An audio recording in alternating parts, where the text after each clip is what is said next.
Ronnie निकलने की हालत में नहीं था। उसके बाद उसे हॉस्पिटल ले जाया जाता है। रॉनी को कौन बचाता है ये तो नहीं दिखाया गया, सीन कट कर दिया जाता है। रॉनी हॉस्पिटल में आईसीयू में था। उसका भाई जीतू रो रहा था कि उसका भाई ठीक हो जाए। तभी डॉक्टर बताता है कि तुम्हारा भाई कोमा में चला गया है। जीतू ये सुनकर बहुत दुखी होता है। फिर हम 6 महीने बाद देखो होश आ चुका था। वह एलिसा का नाम ले रहा था। तो हॉस्पिटल से डिस्चार्ज होने के बाद रॉनी हर समय एलिसा को याद कर रहा था। वह एक रात छत पर एलिसा का वीडियो देखते हुए उसे याद कर रहा था। तभी नीचे गली में किसी का फ्यूनरल हो रहा था। उसकी शोर की वजह से रॉनी डिस्टर्ब होता है। फिर वह उनके पास जाता है। हम देखते हैं कि वह डेड बॉडी के ऊपर खड़ा होकर हैप्पी बर्थडे बोलता है। ये सुनकर एक आदमी बोलता है कि अबे बर्थडे नहीं है, फ्यूनरल है। रॉनी एटीट्यूड से बोलता है कि अबे क्या हुआ, ये तो बुढ़ा है, कहाँ 25 साल का जवान है। इस पर एक शख्स बोलता है कि अबे तेरा दिमाग हिला हुआ है क्या। तो रॉनी बोलता है कि दिमाग नहीं दिल। वेल इसके बाद जबरदस्त फाइट होती है। वही रॉनी उन लोगों को जाता है। जीतू से बताता है कि सर ये हमेशा से ऐसा ही करता है, ना किसी से बातें करता है, ना मिलता है, ना बोलता है, बस अपने मन का रहता है। डॉक्टर कहता है कि क्यों ऐसा क्यों करते हो। तभी रॉनी कहता है कि मैं कल कुछ लोगों से लड़ रहा था और मेरा भाई देखकर मजे ले रहा था, ये मेरा भाई है। तभी जीतू एक वीडियो दिखाता है जिसमें कल रात रॉनी अकेले लड़ रहा था, यानी इसके आसपास कोई भी नहीं था। डॉक्टर उसे बताता है कि तुम्हें सर पर चोट लगने की वजह से हेलुसिनेशन हो रहा है, तुम इमेजिन कर रहे हो। तभी रॉनी कहता है कि अच्छा ये सब झूठ है ना, तो क्या मेरे शरीर पर लगी चोट भी झूठ है। तो रॉनी अपनी चोट दिखाता है तो चोट गायब थी, यानी उसे चोट नहीं लगी थी। रॉनी हैरान था कि मेरे साथ ये क्या हो रहा है। तभी जीतू कहता है कि मेरे भाई मैं भी चाहता हूँ तू इन सपनों की दुनिया से वापस आ जाए। रॉनी कहता है कि नहीं मैं ऐसे ही ठीक हूँ। दरअसल रॉनी जिस वजह से परेशान था ना, उसकी वजह थी एक अलीसा नाम की लड़की। बट वह जिस लड़की के बारे में बातें कर रहा था ना, उसका ना तो कोई आधार कार्ड, ना तो पैन कार्ड, यानी उसके होने का कोई भी सबूत नहीं था, जिससे जीतू भी उस लड़की को ढूंढ नहीं पाया। इसीलिए वह भी समझ चुका था कि उसके भाई को हेलुसिनेशन हो रहा है। उसके बाद रॉनी अलीसा के कब्र पर जाता है। वह खूब रोता है, उसे याद कर रहा था। अब ये कब्र क्या सच में अलीसा की थी या फिर किसी और की, ये तो बाद में पता चलेगा। तभी हम देखते हैं कि रॉनी के घर में एक लड़की आई थी जिसका नाम था प्रतिष्ठा, जो धंधे वाली थी, यानी उसे जीतू ने भेजा था ताकि वह अलीसा को भूल जाए। वह कहते कि तुम्हारे पास सिर्फ 2 घंटे हैं, मैं कुछ भी कर सकती हूँ। तभी हम देखते हैं कि रॉनी उससे बर्तन मजवाने लगता है। प्रतिष्ठा कहती कि क्या यार मेरी जवानी की कोई वैल्यू ही नहीं है, तू क्या था कि वह मर गई। फिर दोनों घूमने जाते हैं। रॉनी उसे अपनी गर्लफ्रेंड को दिखा रहा था। उसका मतलब वह था जो इमेजिन कर रहा था ना, उसे जहाँ जहाँ अलीसा दिख रही थी उसे प्रतिष्ठा को दिखाता है। बट प्रतिष्ठा को भी नजर नहीं आता। प्रतिष्ठा भी समझ जाती है कि इसे भ्रम हो चुका है। अब रात को जब रॉनी घर आता है ना, तो वह देखता है कि उसने जो तस्वीर रखी थी वह बदल दी गई थी, यानी उसने अलीसा के साथ की तस्वीर रखी थी बट उसके सामने उसके साथ उसके भाई की तस्वीर थी। वह बौखला जाता है, ये सब जीतू ने किया होगा, उसने ही फोटो बदल दिया होगा। वह जीतू को कॉल करता है बट वह नहीं उठाता, जिससे वह उसका लोकेशन चेक करके उसके पास जाता है। हम देखते हैं जीतू किसी आंटी की गाड़ी रिपेयर कर रहा था। रॉनी उससे कहता है कि तूने मेरा फोटो क्यों बदला, तू चाहता है कि मैं उसे। वही जो आंटी थी ना, वह रॉनी से लड़ने लगती है, जिससे रॉनी भी उस पर भड़क जाता है, उसे मारने की भी कोशिश करता है। रॉनी जीतू को अपने घर लेकर आता है। उससे कहता है कि मेरे फोन से अलीसा का वीडियो कहाँ गया और उसकी जगह तेरे तस्वीर कहाँ से आ गई। जीतू कहता है अरे मेरे भाई ये हमेशा सही था, यानी वह तस्वीर की बात कर रहा था। रॉनी का कहना था कि तुमने हेलुसिनेशन बोला, मैं मान गया, पर तू ये सब कह रहा है मैं नहीं मान सकता। तभी हम देखते हैं कि बाहर पुलिस आ जाती है। दरअसल उस आंटी ने बुलाया था। रॉनी गुस्से में था, उसके हाथ में हथौड़ा था। वहीं पुलिस वाले उसके ऊपर गोली ताने हुए थे। जीतू कहता है कि तू हथौड़ा नीचे रख दे, नहीं तो वह गोली मार देंगे। बट फिर भी रॉनी नहीं मानता। वह गुस्से से पुलिस वालों पर हाथ उठा देता है और एसपी को भी मारने वाला था, बट रुक जाता है। एसपी कहता है कि मार, तू रुक क्यों गया, और फिर उसे थाने ले जाता है।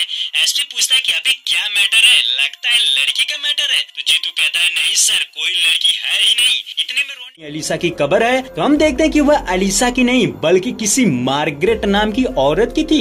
रॉनी शौक था कि कैसे बदल गया।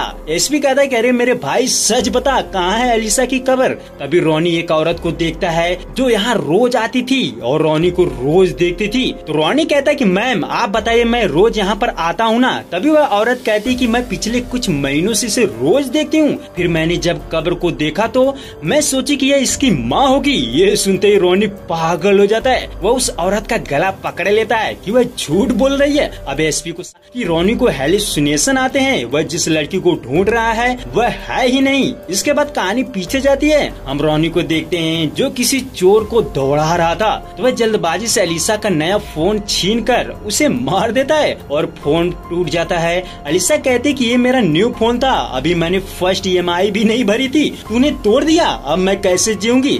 तभी रोनी कहता है कि एक दिन सोशल मीडिया पर नहीं रहोगी तो मर जाओगी। सोशल मीडिया के अलावा कभी रियल में भी सोशल वर्क कर लेना चाहिए। उसके बाद रोनी कहता है कि ठीक है, चिंता मत करो, ये मेरा फोन रख लो, जब मेरी नेक्स्ट सैलरी आएगी तो तुम्हें तुम्हारा फोन मिल जाएगा। तो रोनी उसे अपना फोन दे देता ना। वह एक आदमी को लाता है जिसका नाम था बसुका।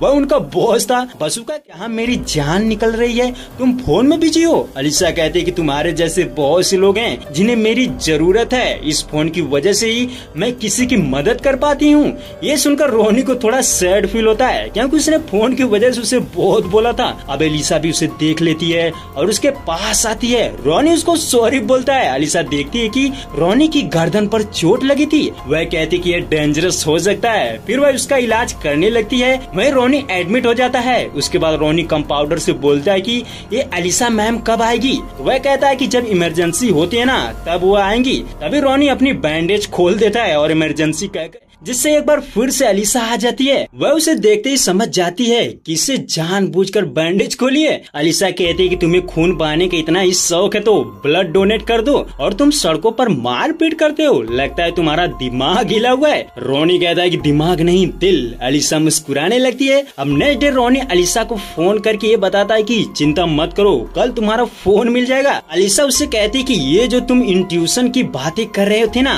वो कुछ नहीं होता। तभी अलीसा कहती कि अच्छा बताओ मैं इस समय कहाँ हूँ। तो रोनी कहता है कि बालकनी में, और फिर ये भी कहता है कि कोई तुम्हारे पीछे सुन रहा है। ये सुनते ही अलीसा पीछे देखती है तो उसकी बहन थी। अलीसा शॉक थी कि भाई इतना सटीक कैसे बता दिया। नेक्स्ट डे दोनों मिलने के लिए आते हैं। हम देखते हैं कि कुछ लोग वॉलीबॉल खेल रहे थे तो रोनी उसको उसका फोन वापस कर देता है।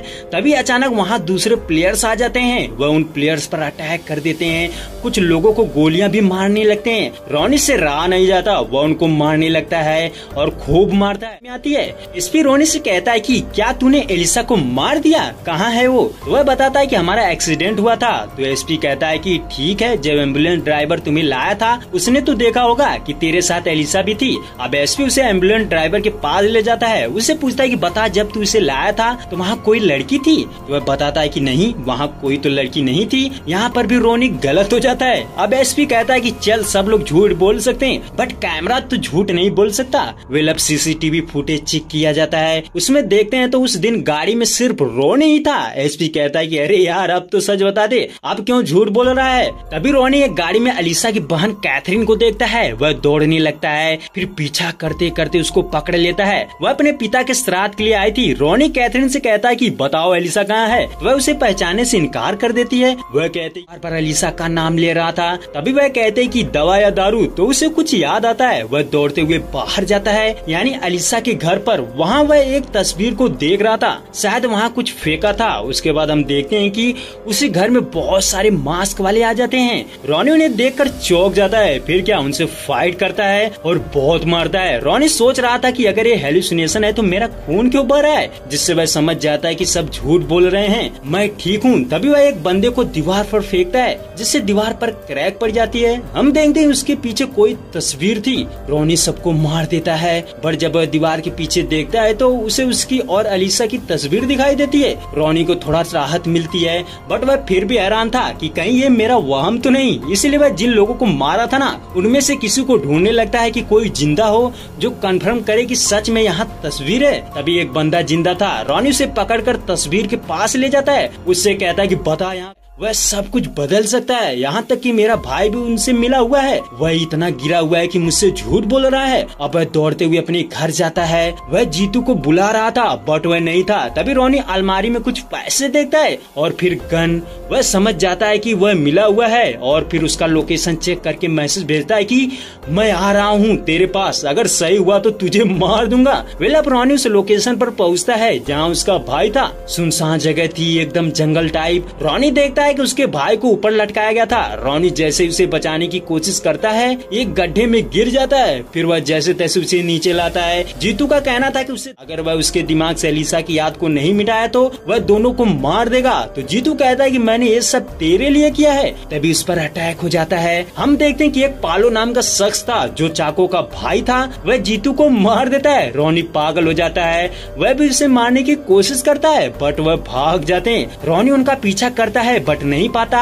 इसके बाद एसपी वहाँ आ जाता है। वह देखता है कि जीतू मरा पड़ा था और उसकी मोबाइल से रोनी का मैसेज देखता है जिसने उसने उसको मारने की धमकी दी थी। एसपी समझ जाता है कि रोनी से मारकर भाग गया। वह कहता है कि मुझे पता है वह कहाँ मिलेगा। अब हम एक बार का सीन देखते हैं जहाँ पर प्रतिष्ठा डांस करती थी। एसपी उससे पूछता है कि बता रोनी कहाँ है, तो वह कहती है कि मुझे नहीं मालूम। तभी वह उसे कुछ पैसे देता है। तो प्रतिष्ठा पूछती है कि तुम उसे क्यों खोज रहे हो, तो एसपी बताता है कि उसने अपने भाई का मर्डर किया है और भाग रहा है। प्रतिष्ठा का कहना था कि वह अपने भाई को मार नहीं सकता, वह भाग नहीं रहा है बल्कि किसी को ढूंढ रहा है। प्रतिष्ठा रोनी को फोन लगाकर कहती है कि उसे पुलिस ढूंढ रही है, वह अपना फोन फेंक दे। रोनी अपना फोन तुरंत फेंक देता है। वेल एक बार फिर कहानी पास्ट में जाती है। हम देखते हैं कि रोनी अलीसा के घर पर था, उसको रिसीव करने आया था। वहीं कैथरीन थोड़े गुस्से में थी और अलीसा भी थोड़ा सैड थी। तो रोनी जब रास्ते में अलीसा के साथ था ना, तो वह उसे बताती है कि उसकी बहन ने कुछ बोला है। इससे पहले वह कुछ बोलती कि तभी सामने से कोई टक्कर मार देता है। इनसे बहुत बुरी तरह से एक्सीडेंट हो जाता है। हम देखते हैं कि गाड़ी ट्रेन की पटरी पर थी तो एलिसा मर जाती है और रोनी वहीं पर बेहोश हो जाता है। अब एक बार फिर सीन शिफ्ट होता है प्रेजेंट टाइम में। रोनी सोच रहा था कि आखिर एलिसा अपनी बहन के बारे में पंडित पर भड़क जाती है कि वह उसे क्यों बुलाया था। तभी उसकी नजर रोनी पर पड़ती है। वह कहता है कि सच क्या है बताओ, नहीं तो तुम्हें जला दूंगा। फिर कैथरीन का कहना था कि उसे पाउलो ने धमकाया था कि वह रोनी और अलीसा को अलग कर दे, नहीं तो उनके बच्चों को मार देगा। कैथरीन कहती है कि वह लोग बहुत खतरनाक है, तुम्हें भी मार देंगे। तभी वह पाउलो आ जाता है। वह कैथरीन को मारने की कोशिश करता है बट रोनी उसे बचा लेता है और फिर जबरदस्त फाइट होती है बट पाउलो भाग जाता है। तभी रोनी पाउलो का फोन पा जाता है जिसमें प्रतिष्ठा ने कॉल किया था। वह समझ जाता है कि वह भी उनके साथ मिली हुई है। फिर वह उसके पास जाता है, उससे कहता है कि सोचा था तुम जैसी लड़कियों के भी वसूल होते हैं। प्रतिष्ठा कहती है कि हमारी जैसी लड़कियों के भी वसूल होते हैं बट तुम्हारे जैसे लोगों के लिए तोड़ना पड़ता है। वह उसे बताती है कि उसे प्यार हो गया है। रोनी कहता है कि जी चाहता हूँ कि तुझे यहीं पर मार दूं। तभी एक बंदा रोनी को शूट करने वाला था बट प्रतिष्ठा उसे बचा लेती है। अब एक जबरदस्त फाइट होती है। रोनी और प्रतिष्ठा खूब लड़ते हैं बट लास्ट में वही बंदा फिर से शूट करता है। इस बार रोनी को बचाने के चक्कर में प्रतिष्ठा को गोली लग जाती है। वह मरते मरते एक राज बताती है। उसका कहना था कि अलीसा अब भी जिंदा है, उसे चाको नाम के शख्स ने किडनैप करके रखा है। अब रोनी कब्रिस्तान जाता है, वहाँ अलीसा की कब्र खोद रहा था तो वह देखता है कि उसमें कोई बॉडी नहीं थी, अंदर पत्थर भरा पड़ा था। उसके बाद हमें चाको का सीन दिखाया जाता है। चाको अलीसा को अपने घर में कैद किए होता है। दरअसल चाको की एक गर्लफ्रेंड थी जिसका नाम था अवंतिका। चाको उसे बताता है कि तुम बिल्कुल उसके जैसे मिलती हो, वही चेहरा वही आवाज सब कुछ सेम है बट अवंतिका के चेहरे पर डर नहीं था।